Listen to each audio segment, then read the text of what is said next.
was like really young, like my parents, everybody was like, "Oh, you're Chinese." And I was like, "Oh, really? Am I? I guess I am." So I just kind of believed it, you know. And when did you realize, oh wait, I'm not Chinese? Yeah, that actually took like 6 months. And I was like, "Mom, am I Chinese?" She's like, "No, you're not. What gave you the idea?"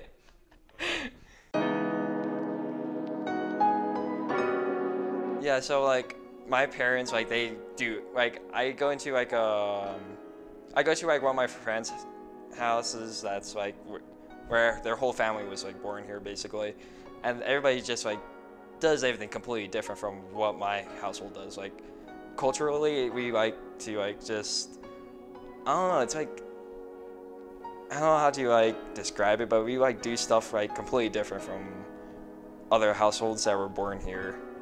My parents really didn't really push the Asian culture. Like they just pushed in like Buddhism and like sometimes just like me and my elders like just that speak Vietnamese and all that. Like they taught me like stuff like Viet and all that, but it's just like I never really felt like I really understood like Vietnamese and all that, like what it is and all that. If I was younger, I would wish I pushed like the Asian culture more. I remember like every time I get to temple, I love like how involved almost all the Vietnamese community goes together. Like even at the Vietnamese community events, I love how they all get together like at least once a year.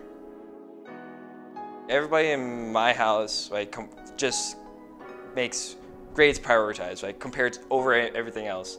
Like grades is top. And for some other households, it's just like family is the biggest thing in their family. You know, like they have to push that.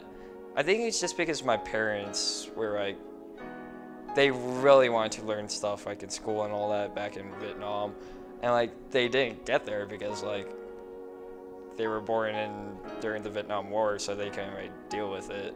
Just like the teachers taught us like differently from like how they taught my parents. Like my parents did not learn anything about like racism or anything like when they were younger. Like I remember as a stereotype as a kid, like I just remember like, oh, if you're Asian, you must be Buddhist, and why don't you shave your head off and all that. And like the way you were taught as a kid, like that pushes like who you are in the future. Like now as this generation, like everybody feels like racism is a bad thing and all that, but some people are just taught different.